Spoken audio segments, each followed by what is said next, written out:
Shalom everybody, my name is Barry Seigel and this is the VFI News at Vision for Israel. And we always appreciate your comments and giving a thumbs up because it helps us move further and faster ahead. Now it's been another incredible week here in Israel with most of the big headlines coming from a country 1,500 kilometers away. Israel has been pounding the regime for almost 2 weeks now, but the big news is that on Sunday morning, the United States Air Force and Navy struck Iran's nuclear facilities at Fordow, Natanz, and Isfahan. Although Israel was well on its way to ending this war with Iran's nuclear and ballistic missile programs both flattened, this move by the United States undoubtedly shortened the conflict and went a long way towards making sure it ended in victory for the civilized world. On Tuesday morning, that's what appeared to have happened as President Trump announced a ceasefire and Iran's regime tried to say they'd won this war, but convinced nobody. All that and much more is just ahead on this week's edition of VFI News from Israel.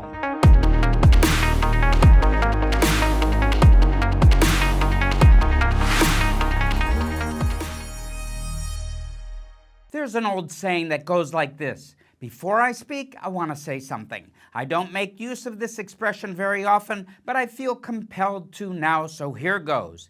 Even after everything that's happened, there are some people in America who might be feeling resentful that Israel attacked Iran, a much larger country with, at least on paper, a very powerful military, and then expected America to come save us from the Iranian counterattack. Well, I've heard this narrative trotted out by many so-called Middle East experts and analysts, talking heads and running mouths on self-described news analysis shows all over the ideological spectrum. That's also the dominant narrative in the Muslim world, as you'll probably not be surprised to hear. And it's also a very popular narrative on the far left and the far right in many Western countries. Pretty much everywhere you see people who, for whatever reason, hate to see Israel doing well and love to see Israel in trouble. There are those who triumphantly declare that Israel really got itself in a tight spot this time by poking the bear in Iran, and that Iran's counterattacks would leave Israel utterly devastated unless America came to our rescue.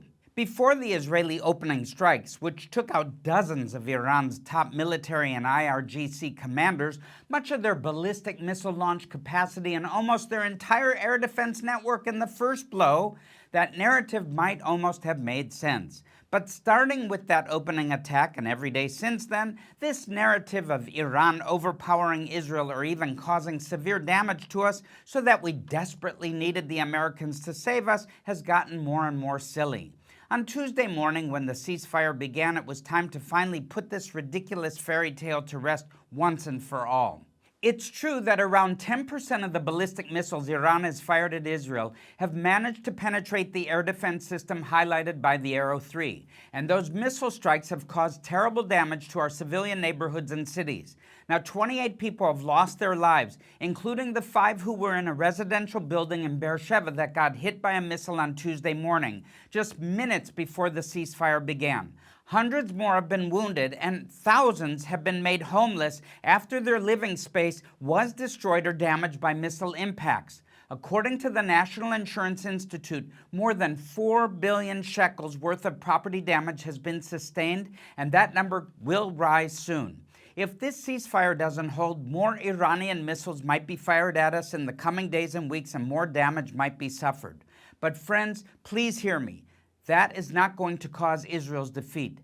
10 times that wouldn't cause our defeat, and it certainly wouldn't be enough to prompt us to beg the Americans to come bail us out of this situation. In fact, this is a good place for me to inform you that the IDF Home Front Command did anticipate that many more Iranian missiles would land in Israeli cities and IDF bases than have done so, and that there would be tens of thousands of Israeli casualties from these attacks. What's actually happened is significantly less severe than what they were anticipating, so far from underestimating Iran's response, as many critics accuse us of. The truth is, we greatly overestimated what the Iranians would do to us. Israel's government, the IDF, and the Home Front Command thought things would be much worse, but they went ahead with the attack anyway, because the assessment was that we had no choice. Iran was on its way to building not only nuclear weapons, but a vast stockpile of ballistic missiles which really we would be not able to handle. So the decision was made to preemptively strike at both of these threats, and there were plans to do it all by ourselves. Of course, there was always the hope that the Americans would come to our rescue and help out, because they've got the firepower that we don't, and the application of that firepower would greatly reduce the time necessary to destroy the nuclear facilities, especially at Fordow. But if the Americans hadn't done this, there was a plan for Israel to do it alone at great risk and with much more difficulty. Now, I know that opening commentary went on for kind of a long time, but just be glad it didn't go on even longer. I could say a lot more about this subject and the generally insane and absurd commentary I've seen and heard over recent days on this subject from all over the spectrum. People on the left, the right, the up, the down, the sideways, Christians, Jews, Zionists, anti-Zionists, Israelis, Americans, Europeans, and of course, Iranians, and everything in between. Sounds like a BLT sandwich, bacon, lettuce, and tomato. Oh, that's not kosher. They're all saying the most ridiculous things about what we've just seen. Again, I could say a lot more, but at my age, I need to be careful about my blood pressure, so let's move on to talk about what it is I've been commenting on for the last several minutes. What's happened is simply this. For nearly 2 weeks, Israel has landed blow after blow on the Ayatollah regime and only lost 2 UAVs to hostile Iranian action in the skies over that country. No manned aircraft have been shot down and no pilots have been lost, much less taken prisoner. And by the way, many of our pilots have been women who have hit the Iranian regime.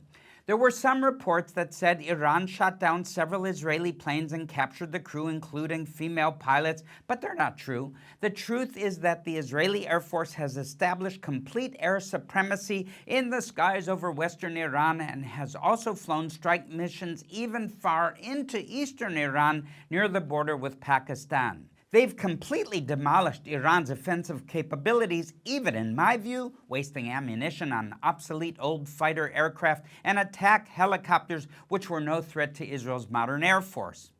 Israeli strikes have also hit energy infrastructure, air and seaports, and items of prestige for the regime. This includes practical assets such as several more senior IRGC officers who somehow managed to survive the opening strikes. This included the men whose job it was to serve as liaisons and supply conduits for Iranian proxy groups like Hezbollah, Hamas, and the Houthis in Yemen. I hope you can pardon me for not trying to pronounce all these names, but the point is that these guys have been in their jobs for many years. And when they left this mortal plane, they took all their knowledge, experience, context, personal relationships, and trust with them. They'll be very hard to replace, and this is also a good place to tell you that Hezbollah decided to heed the warnings of Lebanon's internationally recognized government to stay out of this fight. That had to be particularly difficult for what's left of the Ayatollah regime and the IRGC leadership to stomach. They spent most of the past 40 years and literally tens of billions of dollars building up Hezbollah for this very moment, when the war with Israel they always said they wanted and they were so sure they were going to win finally came. Well, now it's come, and Hezbollah is sitting it out, along with most of the Shiite militias in Iraq and even the Houthis, who have only fired 1 missile at Israel in the last 2 weeks. Now that is very good news, but here's the bad news. Hezbollah, the Shiite militias in Iraq, and the Houthis in Yemen have sat this war out so far, but that doesn't mean that they'll continue to do so, and it also doesn't mean they won't attack Israel again sometime in the future. They all still have large arsenals of rockets, missiles, and drones they can fire at us, and I haven't even mentioned that Syria is still very unstable and the al-Jolani regime there could fall at any time and be replaced by something more hostile to Israel.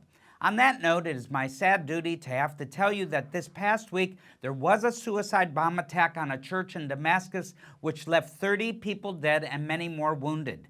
The attack was claimed by ISIS, which is still out there, in case anyone had forgotten about them. This is something that al-Jolani had said he would try to prevent from happening, but it's possible that his own security forces, which are dominated by jihadist fighters, might have allowed it to happen despite what they knew their leader had promised. This is what I mean about Syria, although al-Jolani himself appears to be more pragmatic. He doesn't have an iron grip on power, and even in the areas where his forces do have control, they might not be as pragmatic as he is. All of that is to say that Israel is still in a very dangerous neighborhood, and that's why here at Vision for Israel we're continuing to supply bomb safety shelters to communities at risk. The IDF Home Front Command has said over and over again that when a missile is coming in from Iran or Hezbollah or the Houthis or wherever, it is absolutely imperative that people enter protected spaces as soon as possible. This advice has been followed, and that's why the number of casualties in Israel has been so low over the past 2 weeks, even as the damage from missile attacks has been so vast. There are pictures on social media showing buildings that have suffered direct hits from missiles or near hits, and the building is totally destroyed except for the protected spaces where the residents were when the missile hit that saved their lives. But not all buildings have a shelter, and even if they did, not everyone can stay in a building near a shelter all the time. People have to go to the grocery store or go to work or to walk their dog or whatever.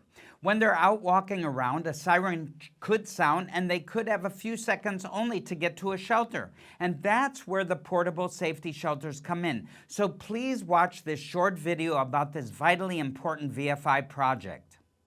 Shalom everybody.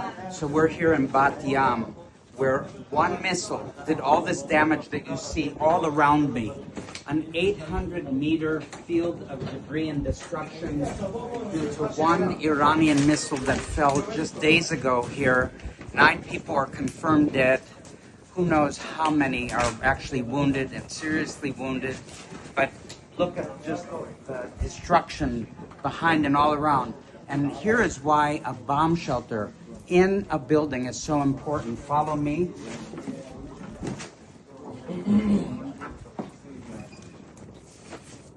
What did not get destroyed was anybody that took shelter inside this room. So everything around can be destroyed. But in this building, in the middle is this pier, or this protective room. And so therefore, you can be saved and live on. That's why safety shelters in the house, in the apartments, in the streets are crucial to saving a life.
Vision for Israel has been installing bomb safety shelters since actually around the fall of 2021.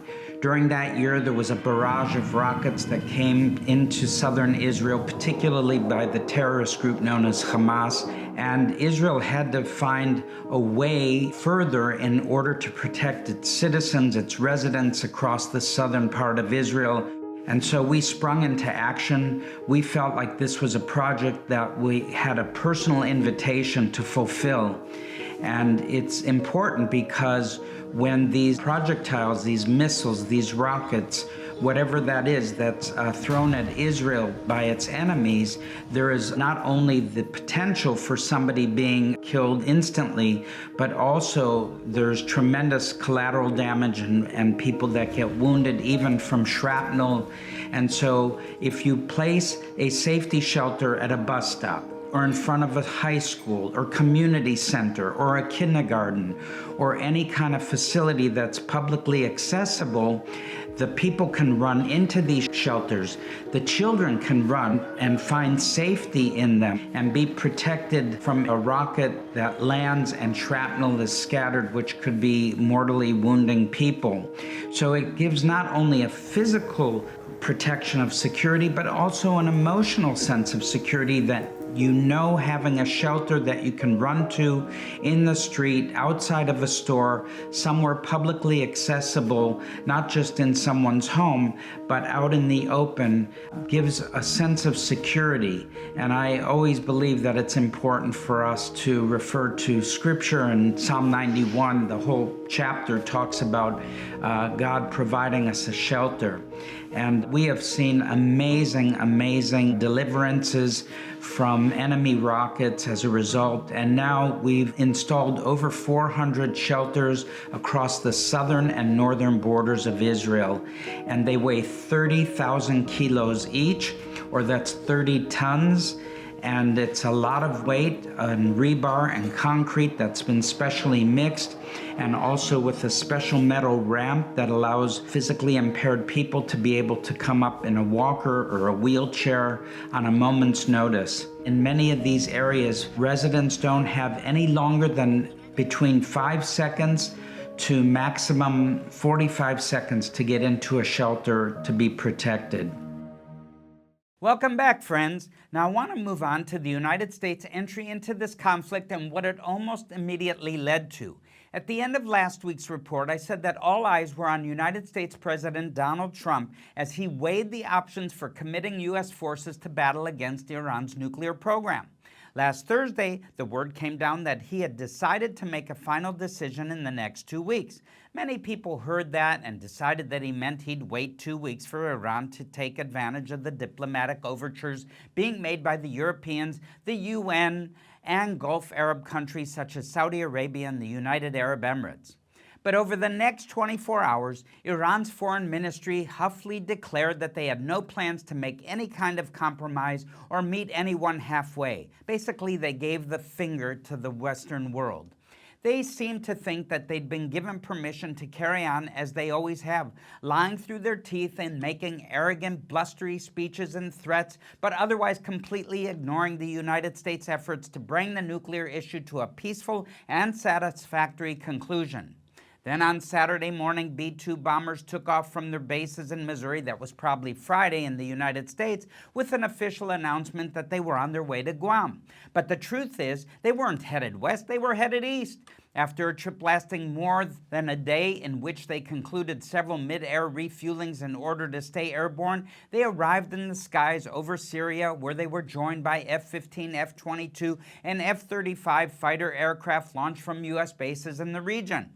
The fighters escorted the bombers into Iranian airspace and attacked the remaining Iranian air defense systems around the target areas, clearing the way for the B-2 stealth bombers. In all, 6 B-2 strategic bombers each dropped 2 GBU-57 massive ordnance penetrator bombs, known as Moab, on the underground facilities at Fordow, while another one dropped 2 more on Natanz. The facility at Isfahan was hit by a barrage of submarine-launched Tomahawk cruise missiles, and all 3 facilities suffered tremendous damage. About an hour later, President Trump issued a statement from the White House giving details of the attacks and thanking Israel for assisting in the planning of the strike. Immediately after the strikes, Iran launched ballistic missiles at Israel, even as the Israeli Air Force continued to hit Iranian strategic targets, including military airfields, ballistic missile storage depots, and launchers. Later, it came to light that there had been close cooperation between the IDF and the Pentagon to ensure that these strikes would have maximum effect. And by the way, President Trump gave thanks to God for what had just occurred, as well as Benjamin Netanyahu. He also gave thanks to God, and we also give thanks to God and to them. Iranian officials were understandably furious and vowed to take revenge despite multiple warnings from Trump not to do it. On Monday evening, they fired salvos of medium-range ballistic missiles at U.S. bases in Iraq and Qatar. All those missiles were intercepted, and we quickly found out that the Iranians had actually informed Donald Trump and his administration and the Qataris that they were coming, so everyone could get out of way and no one would get hurt. Trump posted a tweet in which he kind of laughed off the whole thing, teasing Iran for what he called a weak response to the U.S. strikes on Fordow, Isfahan, and Natanz, and even thanking them for informing him and the Qataris ahead of time so the strike would not result in casualties. Nevertheless, the Ayatollah regime put out a statement declaring that they had delivered such a devastating, powerful, and destructive blow to the United States on top of the devastating damage they'd already done to Israel that President Trump had called them desperately begging for a ceasefire, to which they generously agreed. What a joke. Now I have to pause here for a moment before I tell you what happened next and make a comment. I've said it before, but I'm going to keep saying it until people start listening, that this regime lies to everyone, but worst of all, themselves. There is no cure for the emotional and psychological damage they've done to themselves and their own people by endlessly gaslighting everyone, especially themselves. There are many reasons to support the removal of this regime, but this is probably the most important one that no one is talking about. They are simply not living on planet Earth. They are suffering from a collective psychosis, and they cannot be allowed to continue to control one of the world's most important countries. If you don't like the idea of regime change, I agree with you. Most of the time it only makes a bad situation worse. But in this case, although there'd be some difficult fallout, it's a change that would lead to many other badly needed changes. And I earnestly hope the Iranian people actually can make it happen themselves. Now, this is a good place to remind you that the Bible commands us in 1 Timothy chapter 2, verse 17, to pray for all those in positions of authority. And if you've never made a regular habit of praying for your political leadership, whether you voted for them or not, I urge you to start. I occasionally have the opportunity to meet with these people, and I assure you they need your prayers. There's another group of people who need your prayers, and that's ordinary Israelis, Jews and Arabs alike. This war might be over and it might not be, but even if it is, this country has sustained enormous material damage, and we've also lost hundreds of people due to terrorism killed through the decades, and many more have been wounded in this war. Families are in trouble. The economy is in a very bad place, and many people have been made homeless by Iranian missiles destroying their homes or apartments. There is going to be a huge mess to clean up when this is finally over, and a lot of people are going to need a lot of help for a long time. So please watch this short video about what VFI, Vision for Israel, is doing to try and be a blessing to the people of Israel, again, including Jews, Arabs, Druze, the household of faith, and many others in this time of great need.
We all know that since October 7th, 2023, Israel has faced really tremendous challenges, not only because of the death and destruction that happened along the southern border of Israel in many of our communities, but also across the northern border, to where at one point we had over 100,000 Israeli residents and citizens, both Jews and Arabs alike, who had to evacuate their homes.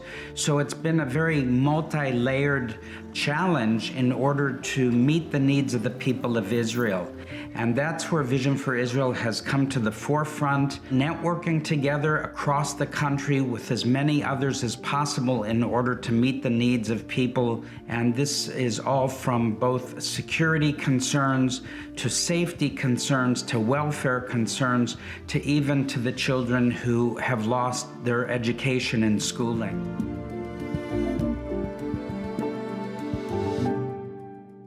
Welcome back, friends, and as I said before, the war between Israel and Iran may or may not be over, but as of Tuesday morning at 7 a.m., there is a ceasefire in effect. It was announced late Monday evening by President Trump in a social media post which said both sides still had a few operations to finish up.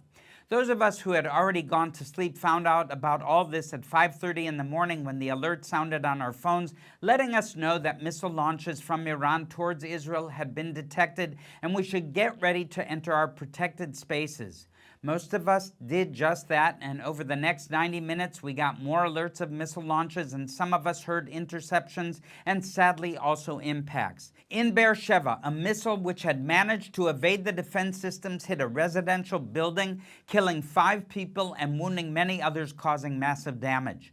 In yet another example of their sick depravity, the IRGC then posted a picture of the destroyed apartment building with a caption in Farsi and Hebrew bragging they'd managed to get the last punch in just before the ceasefire started. I guess they thought that's what really matters in this war, and I'd say if that's what gives you some satisfaction, then enjoy it because it's short-lived.